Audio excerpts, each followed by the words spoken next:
Y en Venezuela también otros 3 diputados esperan que se respete la voluntad popular. Se trata de parlamentarios suplentes que fueron electos el pasado 6 de diciembre.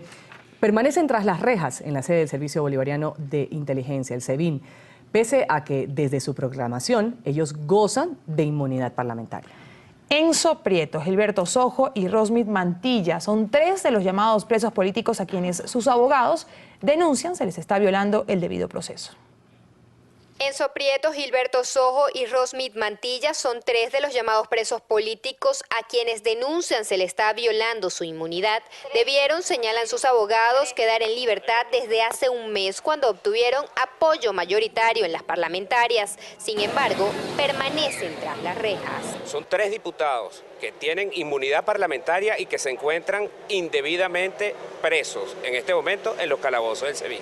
Ellos deberían recuperar su libertad inmediatamente porque ya fueron proclamados. A lo largo de la historia en Venezuela, varios de los denominados presos políticos han quedado en libertad luego de salir electos como diputados. Señalan los abogados que no tendría que ser diferente en esta oportunidad. Tenemos el caso del comisario Mazuco, tenemos el caso de Pilieri, es decir, hay innumerables situaciones jurídicas parecidas que les otorgan pues la libertad a estas personas en virtud de su designación. En las puertas del Palacio de Justicia se encontraban los abogados de Rosmith Mantilla a la espera de su primera audiencia de juicio. Sin embargo, no hubo despacho al Tribunal 25. La abogada Teresly Malavé pide se respete la voluntad del pueblo que los eligió y la Constitución venezolana. Como no hubo despacho ni secretaría, no pudimos tener conocimiento real de la solicitud de libertad que planteamos desde el mismo momento que los tachirenses eligieron a Rosmith Mantilla como diputado. Instamos, sí, a los jueces a que se cumpla el debido proceso, es tan sencillo. Recuerdan que los funcionarios públicos que violen la inmunidad de los parlamentarios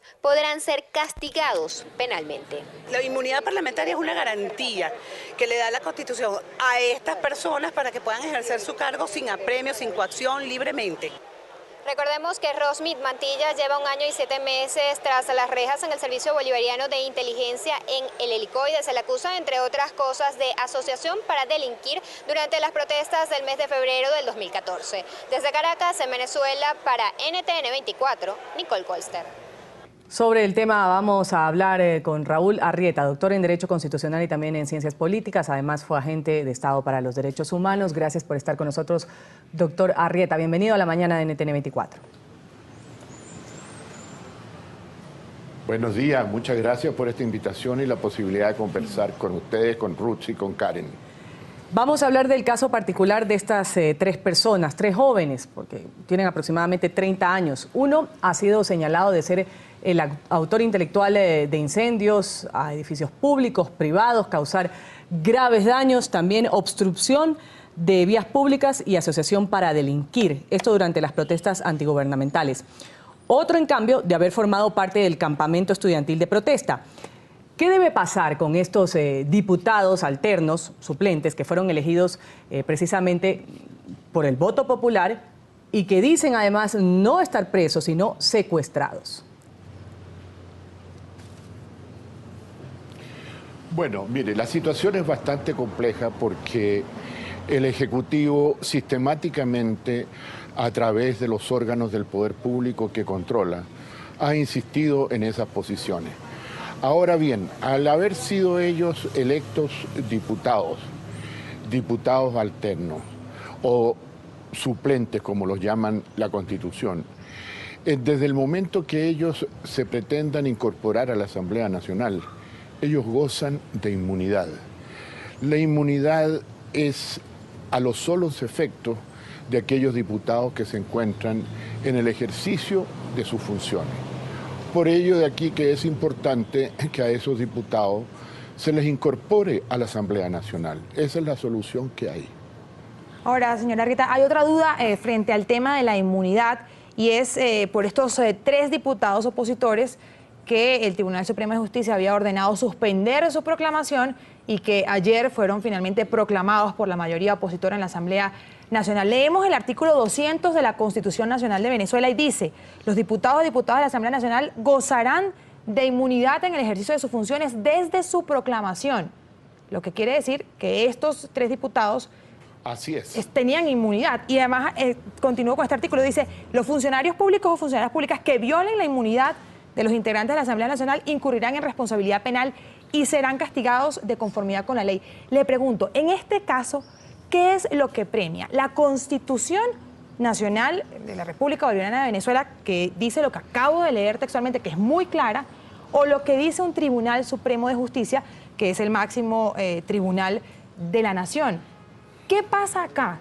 Porque ya Pedro Carreño lo decía ayer, todas las decisiones que tomen estos diputados van a ser, no van a ser consideradas, no van a ser tomadas en cuenta porque se van a considerar como nulas.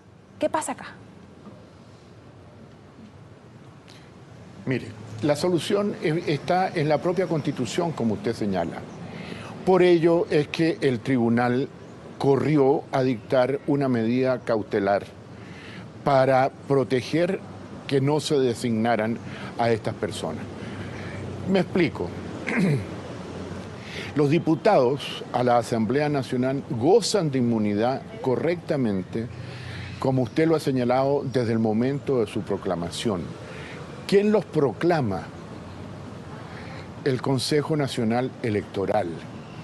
Ellos fueron proclamados por el Consejo Nacional Electoral como ganadores de las elecciones. Después de ello, sin considerar la decisión del Consejo Nacional Electoral, recurren a la Corte, al Tribunal Supremo de Justicia, a la Sala Electoral, y solicitan como medida cautelar que se suspendan la proclamación y que se deje sin efecto todo lo actuado por el Consejo Nacional Electoral.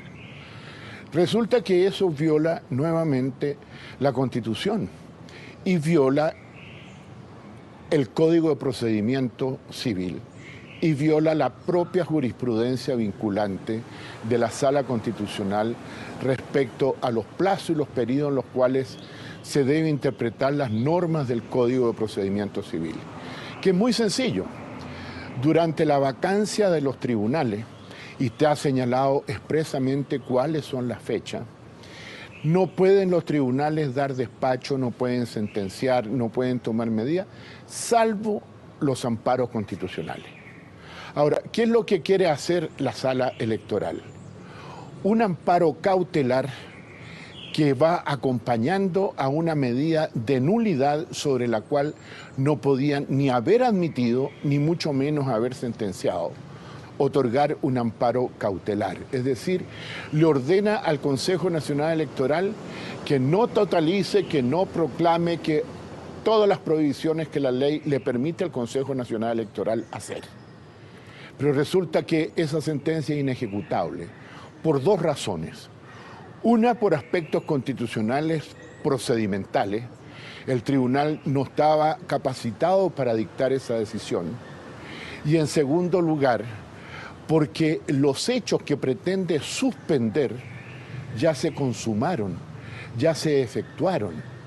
En tercer lugar, adicionalmente, la sentencia no dice quién es el autor del daño que se le está ocasionando a esos presuntos 3 personas que podrían haber sido proclamados diputados y no lo fueron. Entonces, ¿y quién protege a los electores? ¿Y quién protege a los que sí fueron proclamados por el Consejo Nacional Electoral? Por eso es que, además del procedimiento írrito, no hubo contraparte, no está dirigido a nadie, en particular esa decisión. Entonces, ¿cómo se ejecuta? ¿Quién la ejecuta? ¿Contra quién se ejecuta? Vamos a agradecer Entonces, Estado. esto es una muestra más de cómo... Sí, perdone. Sí, prosiga por favor con la idea. Una muestra más de que aquí sencillamente la captura de los poderes públicos por parte del Ejecutivo. Vamos a agradecer las respuestas que ha dado aquí en la mañana. Raúl Arrieta nos ha acompañado, doctor en Derecho Constitucional y también en Ciencias Políticas. Un buen día para usted, doctor. Gracias. Muchas gracias a ustedes.